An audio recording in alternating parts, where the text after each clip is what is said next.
والعاقبة للمتقين والصلاة والسلام على سيد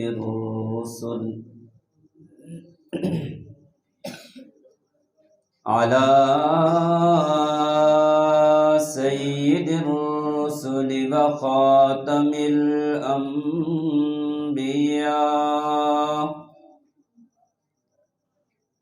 وعلى آله وأصحابه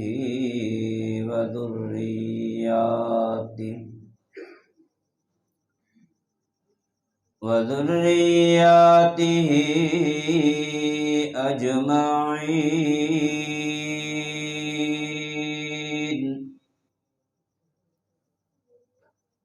ومن تبعهم بإحسان إلى يوم الدين.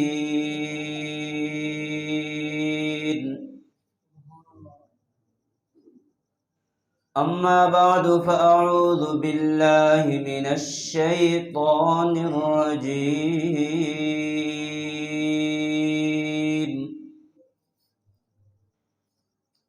بسم الله الرحمن الرحيم.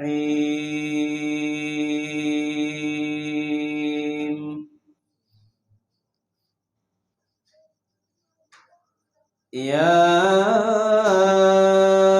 أيها النبي إنا أرسلناك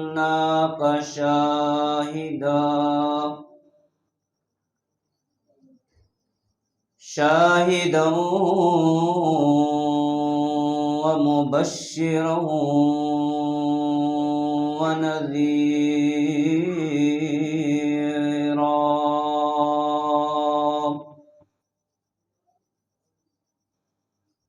صدق الله وصدق رسوله النبي الكريم.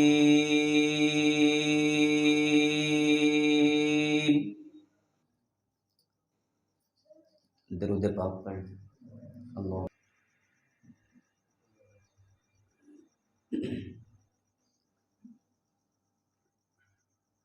آج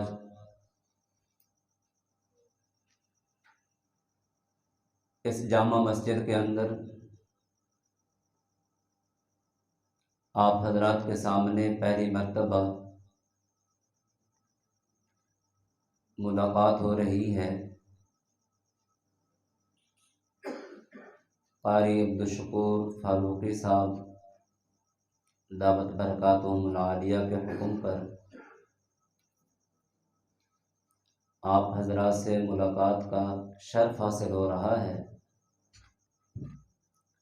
دعا کریں اللہ تعالی ان کی اس محنت کو قبول فرمائے جو دن رات ایک کر کے اس پروگرام کے لیے کافی وقت نکالتے ہیں. اللہ تعالی ان کی اس محنت کو قبول فرمائے. میں آپ حضرات کے ساتھ آپ کے اور حضرت کے درمیان زیادہ دیر حائل نہیں ہونا چاہتا، اس لیے کہ وقت زیادہ ہو گیا ہے اور مجھے یوں محسوس ہو رہا ہے کہ 12 سے پہلے یہاں 12 بجے ہوئے ہیں. ہر آدمی کا اپنا ذوق ہے. میں باذوق آدمی ہوں. دل کی بات دل پہ اتارنے کی کوشش کرتا ہوں.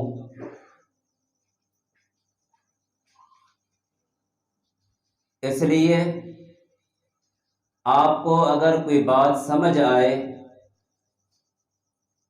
تو ذرا بلند آواز سے بتائیں آپ کیا کہیں گے. لیکن وہ بتائیں جو خود آئے ہوئے ہیں. تو ایک بادشاہ تھا،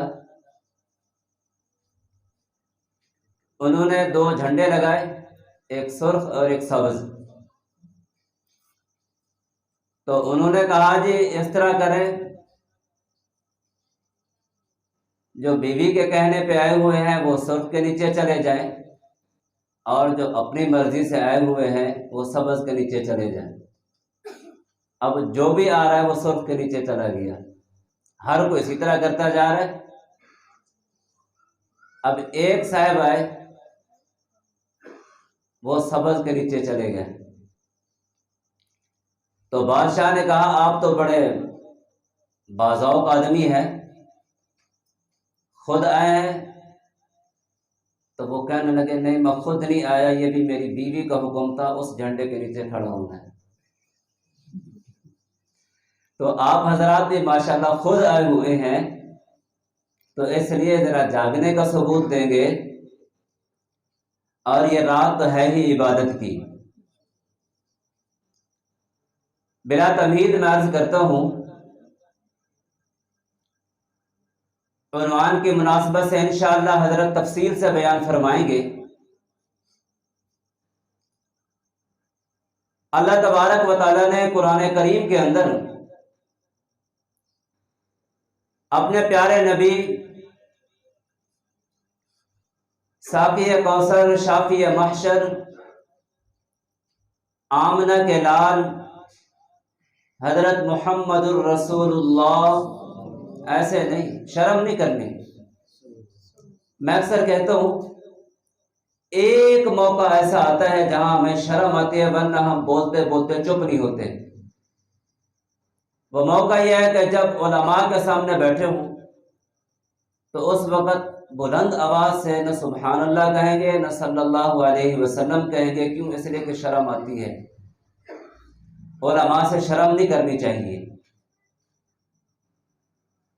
اس لیے آقا نامدار حضرت محمد الرسول اللہ صلی اللہ علیہ وسلم کہ اللہ تبارک و تعالیٰ نے بہت ساری صفات بیان فرمائی ہیں قرآن کریم کے اندر، بلکہ میں یوں کہوں تو بے جانی ہوگا، دنیا کے اندر جتنی بھی صفتیں اللہ تعالیٰ نے حضور علیہ الصلاۃ والسلام کی بیان فرمائی ہیں، اور جتنی بھی باقی چیزیں ہیں ان کی کوئی نہ کوئی صفت ہوتی ہے، کوئی نہ کوئی وصف ہوتا ہے۔ خوشبو ہے، اس کی انتہا ہے، پانی ہے اس کی صفت ہے، اس کی انتہا ہے، ہر چیز کی انتہا ہے۔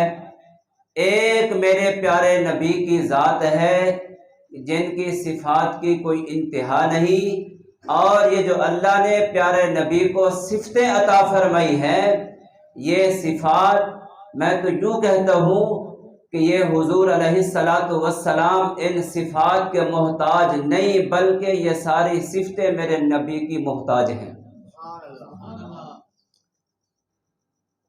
تو میں نے آپ حضرات کے سامنے قرآن کریم کی آیت تلاوت کی ہے جس میں اللہ تبارک و تعالیٰ نے پیارے نبی کی 2 صفتیں بیان فرمائی، مبشرا و نذیرا، ایک صفت بشیر بیان فرمائی اور ایک صفت نذیر بیان فرمائی۔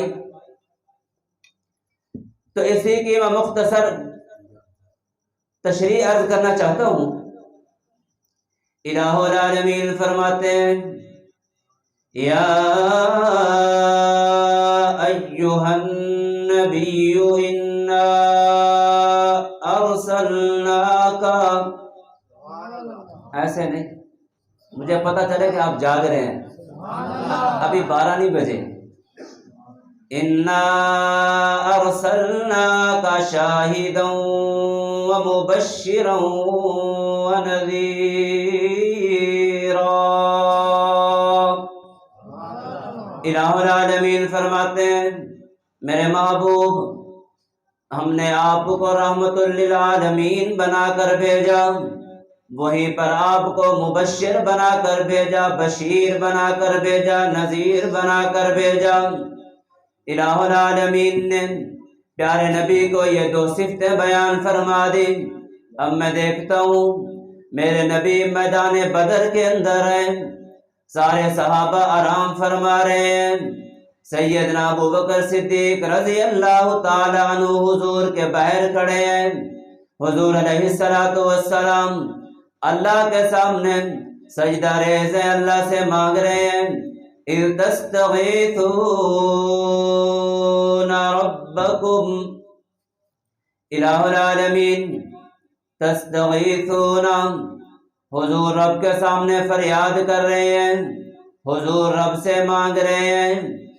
ذرا میں آپ سے پوچھتا ہوں، آپ دیکھیں حضور علیہ السلام جن کو اللہ تبارک و تعالیٰ نے دنیا کے اندر سب سے اونچا مقام عطا فرما دیا، بلکہ دنیا کے اندر آخرت کے اندر جتنے اونچے مقام مخلوقات کے اندر ہیں ان سب سے اونچا مقام میرے پیارے نبی کو اللہ نے عطا فرما دیا۔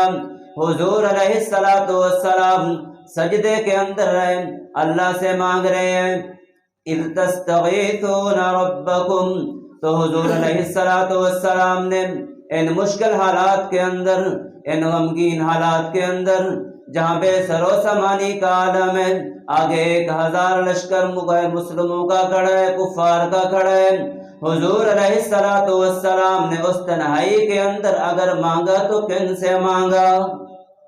کن سے مانگا؟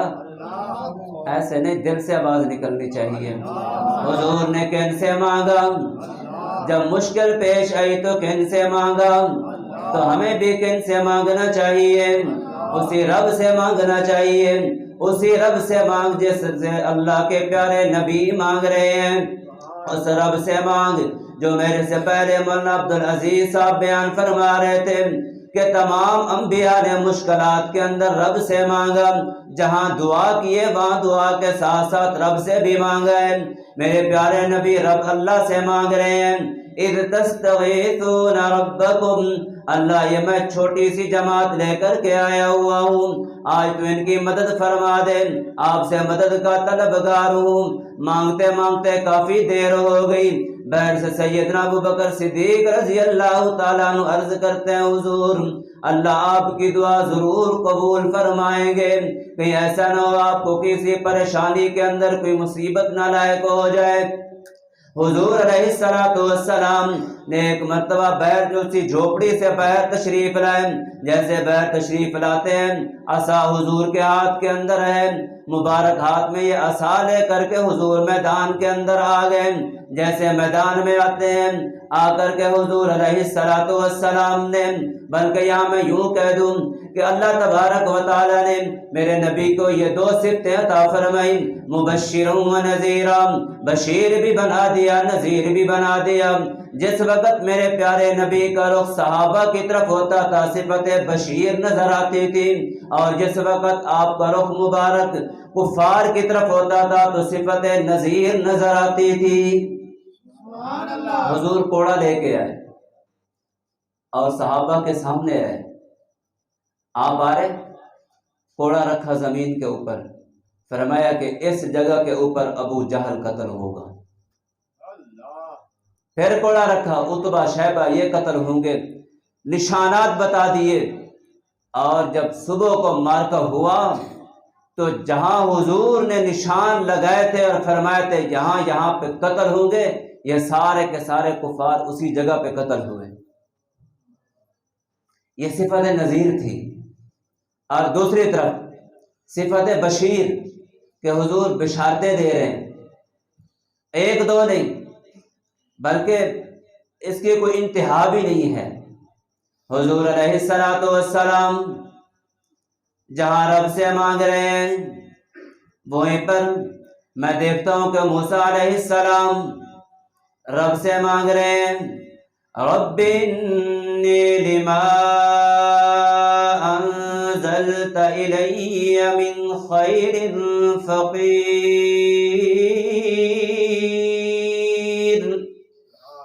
فرمایا کہ میرے پروردگار مدین کا علاقہ جنگل برود بیابان، یہاں میں بیٹھا ہوا ہوں، مجھے بھوک بھی لگی ہوئی ہے۔ اللہ کے نبی موسیٰ علیہ السلام کو بھوک لگی تو انہوں نے اس بھوک کے اندر کن کو پکارا؟ زور سے کہیں اللہ کو پکارا. یہی ہمارے اندر کمی ہے کہ ہم رب کو جب یہاں ایسا پکار رہے ہیں تو اس وجہ سے پھر ہم کبھی ادھر جاتے ہیں، کبھی بائیں جاتے ہیں، کبھی دائیں جاتے ہیں. کیوں؟ یہ فلاں سے جب یہ حاجت پوری ہوگی، وہاں سے پوری ہوگی. اسی رب کو دل کے اندر جگہ دے دو، اسی رب سے مانگنا شروع کر دیں ہم، تو انشاءاللہ ہماری ساری مشکلیں حل ہو جائیں گی. اسی رب سے تو پکاریں، اسی رب کو تو مانگیں، اسی رب سے. تو موسیٰ علیہ السلام اللہ سے مانگ رہے ہیں رب انی لما انزلت الی من خیر فقیر، کہ میرے اللہ میں بھوکا ہوں، مجھے کھانا چاہیے، مجھے روٹی چاہیے، میں فقیر ہوں، آپ سے مانگ رہا ہوں. اس لیے اللہ سے مانگا، اللہ نے بندوبست کر دیا، انتظام فرما دیا. ادھر میرے پیارے نبی اللہ سے مانگ رہے ہیں اور فرما رہے ہیں اللہ میں اپنے لیے نہیں مانگ رہا بلکہ میں آنے والی اپنی امت کے لیے مانگ رہا ہوں اور اپنے صحابہ کے لیے مانگ رہا ہوں. اسی لیے تو حضور علیہ السلام نے فرمایا کہ میرے پروردگار اگر آج یہ صحابہ یہاں پہ یہ چھوٹی سی جماعت جو میں نے تیار کی ہوئی ہے یہاں لے کر کے آیا ہوا ہوں، اگر یہ دنیا سے چلے گئے اللہ پھر کوئی آپ کا دین کا نام لینے والا نہیں بچے گا. جب اللہ سے پکار رہے ہیں، اللہ سے مانگ رہے ہیں تو اللہ تبارک و تعالیٰ نے جہاں پر ان کے نشانات بتا دیے کہ یہاں پہ فلاں فلاں مردود ہوگا، قتل ہوگا، وہیں پر اللہ تبارک و تعالیٰ نے آسمان سے 1 2 نہیں 3 4 نہیں بلکہ اللہ نے 5000 فرشتے زمین پر اتار دیے. یہ مبشران اللہ نے میرے نبی کو بشیر بنا دیا. الہ العالمین میرے نبی کی اور صفتیں اللہ تبارک و تعالیٰ فرماتے ہیں اسی صفت کو لے کر کے چلتا جا اور جامع مسجد صدیقیہ والوں کو بتاتا چلا جا. الہ العالمین کون سی صفتیں اسی کو آگے لے کر کے چلوں، اللہ فرماتے ہیں اس کو آگے بڑھاتا چلا جا. میرے پیارے نبی احد کے میدان کے اوپر کھڑے ہیں، احد ہلنے لگ گیا، میرے نبی نے وہیں پہ بشارت دے دی اسکت یا احد، فرمایا کہ احد خاموش ہو جا اور فرمایا کہ احد ٹھہر جا، یہ حرکت کیوں کر رہا ہے، ہل کیوں رہا ہے، تجھے پتہ نہیں تیرے اوپر ایک نبی کھڑا ہے. اور فرمایا کہ نبی کھڑا ہے، صدیق کھڑا ہے اور فرمایا کہ 2 شہید کھڑے ہیں. اس لیے حضور علیہ السلام نے ایک ہی مجلس کے اندر فرما دیا ابو بکر فی الجنہ، فرما دیا عمر فی الجنہ، فرما دیا عثمان فی الجنہ، فرما دیا علی فی الجنہ، فرما دیا عبد الرحمن فی الجنہ، فرما دیا سعد فی الجنہ، فرما دیا طلحہ و زبیر فی الجنہ، فرما دیا ابو عبیدہ بن جراح فی الجنہ. یہ تو وہ 10 ہو گئے جو حضور کی مجلس میں بیٹھے ہیں. حضور نے فرما دیا یہ سارے کے سارے جنتی ہیں. الہ العالمین کیا صرف یہی 10 جنتی ہیں یا یہ ساری صحابہ حضور کی یہ پوری کی پوری جماعت جنتی ہے؟ اللہ فرماتے ہیں یہ صرف جنتی ہی نہیں ہے، یہ ایسے بھی نہیں ہے کہ یہ صرف جنت بعد میں ملے گی، بلکہ فرمائے کہ رضی اللہ عنہم ورضوا عنہ اولئک هم الفائزون. فرمایا کہ میرے محبوب جنہوں نے آپ کے سامنے آ کر کے کلمہ پڑھ لیا، جنہوں نے آ کر کے اسلام قبول کر لیا، فرمایا کہ میرے محبوب جنہوں نے آ کر کے آپ کے ہاتھ پر بیعت کر لی، انہوں نے آ کر کے کلمہ پڑھ لیا، مسلمان ہو گئے، فرمایا کہ چاہے وہ مکے کے اندر رہنے والا ہو، چاہے وہ حبشے کے اندر رہنے والا ہو، چاہے وہ آپ کے خاندان کا ہو، چاہے وہ آپ کے خاندان کا نہ ہو، عربی ہو یا عجمی ہو، جب اس نے کلمہ پڑھ لیا تو میں نے اس کو صرف تاریخی شخصیت نہیں بلکہ میں نے اس کو قرآنی شخصیت بھی بنا دیا اور میں نے دنیا کے اندر ان کے لیے اعلان بھی فرما دیا کہ میں ان سب سے راضی ہو گیا ہوں اور ان سب کے لیے میں نے اپنی رضا کا اعلان فرما دیا. اللہ تو نے اعلان تو فرما دیا، کیا یہ اللہ یہ اپنی مرضی سے ہے؟ اللہ فرماتے ہیں کہ نانا نہیں، ایسا نہیں، یہ اپنی مرضی سے نہیں ہے بلکہ ان اللہ اختارنی. پیارے نبی فرماتے ہیں کہ اللہ نے مجھے نبوت کے لیے منتخب کیا کہ میں آپ کو نبی بناؤں گا، خاتم النبیین بناؤں گا، امام الانبیاء بناؤں گا، آپ کے سر پر نبوت کے ساتھ ساتھ ختم نبوت کا تاج رکھوں گا۔ وہیں پر اللہ تبارک و تعالیٰ نے فرمایا ان اللہ اختارنی واختار لی اصحابی، حضور فرماتے ہیں جس رب نے مجھے نبوت کے لیے منتخب کیا، جس رب نے مجھے ختم نبوت کے لیے منتخب کیا، اسی رب نے میرے لیے میرے صحابہ کا انتخاب کیا۔ تو یہ صحابہ کن کا انتخاب ہے؟ رب کا انتخاب ہے۔ یہ صحابہ رب کا انتخاب ہے کہ حضور علیہ الصلوۃ والسلام فرما رہے ہیں کہ رب نے مجھے نبوت کے لیے ختم نبوت کے لیے چنا، اسی رب نے میرے لیے میرے صحابہ کو چنا۔ اس لیے سیدنا ابو بکر صدیق رضی اللہ تعالیٰ عنہ سے لے کر حضرت بلال رضی اللہ تعالیٰ عنہ، بلکہ میں سے قدم آگے بڑھ کر کہوں گا حضرت وحشی رضی اللہ تعالیٰ عنہ، جنہوں نے حضور کے سگے چچا کے جسم کے ٹکڑے کیے تھے، جب انہوں نے کلمہ پڑھا حضور کے مجلس میں آ گئے، جیسے کلمہ پڑھا تو اللہ تبارک و تعالیٰ نے جس طرح اپنی صداقت کا، جس طرح اپنی رضا کا اعلان سیدنا ابو بکر صدیق کے لیے کیا، جس طرح اللہ تبارک و تعالیٰ نے اپنی رضا کا اعلان حضرت بلال کے لیے کیا، جس طرح اللہ تبارک و تعالیٰ نے اپنی رضا کا اعلان سیدنا امیر معاویہ کے لیے کیا، جس طرح اللہ تبارک و تعالیٰ نے اپنی رضا کا اعلان مردوں کے لیے بھی کیا، ازواج مطہرات کے لیے بھی کیا، صحابہ و صحابیات کے لیے بھی کیا، اسی طرح میرے پر اللہ تبارک و تعالیٰ نے وہی رضا کا اعلان حضرت وحشی کے لیے بھی کیا، جن کو حضور نے فرمایا تھا کہ وحشی میرے سامنے نہ بیٹھا کر، جب تو میرے سامنے آتا ہے مجھے مظلوم چچا نظر آ جاتا ہے، مظلوم چچا یاد آ جاتا ہے، اس لیے میرے سامنے نہ بیٹھا کر۔ حضرت وحشی عرض کرتے ہیں کہ میری ساری زندگی گزر گئی جب میں حضور کے سامنے کبھی نہیں آتا تھا، کیوں؟ اس لیے کہ حضور کو تکلیف نہ پہنچے۔ اللہ تبارک و تعالیٰ نے جس طرح اپنی رضا کا اعلان کہ جس طرح سیدنا ابو بکر صدیق پر رب راضی ہوا، اسی طرح رب حضرت وحشی پر بھی راضی ہوا، جس طرح رضی اللہ عنہم برضوا عنہ کا اعلان اللہ نے حضرت ابو بکر صدیق کے لیے کیا، اسی طرح یہ اعلان حضرت وحشی کے لیے بھی کیا۔ تو بھائی اللہ تبارک و تعالیٰ نے حضور کے صدقے بہت ساری ایسی راتیں نصیب فرمائی جن کے اندر انسان رب سے جو مانگے وہی ملتا ہے۔ اس لیے ہم آج ہوتا یوں ہے کہ ہم کیا کرتے ہیں، فیس بک کے اوپر میسج کریں گے، جن کو جانتے نہیں ہیں ان کو بھی میسج کریں گے، جی آج بڑی محترم رات ہے، بڑی اچھی رات ہے، دعائیں قبول ہوتی ہیں، زندگی میں کبھی کوئی غلطی ہوگی ہو تو معاف کر دینا۔ اور گھر کے اندر ماں باپ ناراض ہے، ان کو راضی نہیں کرتا، یہ انسانیت ہے۔ بہن بھائی ناراض ہیں، ان کو راضی نہیں کرنا، اور جن کو جانتا نہیں ہے ان سے کہہ رہا ہے مجھے معاف کر دینا۔ ایسا نہیں ہونا چاہیے بھائی۔ ماں باپ کو راضی کریں، عزیز و اقارب کو راضی کریں، لیکن ان سب کو راضی کریں اور ان سے بڑھ کر کے رب کو راضی کریں، رب کے حقوق بھی ادا کریں، مخلوق کے حقوق بھی ادا کریں، اور جیسے مولانا فرما رہے تھے بات بھی سچی کریں، کبھی جھوٹی بات نہ کہیں، زبان سے جو بھی بات کہیں اچھی بات سچی بات کہیں، اور جب کھائیں تو رزق حلال کھائیں، انشاءاللہ رب سے جو مانگیں گے رب وہی عطا کریں گے۔ اللہ تبارک و تعالی جو کچھ کہا ہے عمل کرنے کی توفیق عطا فرمائے۔ وآخر دعوانا ان الحمد للہ رب العالمین۔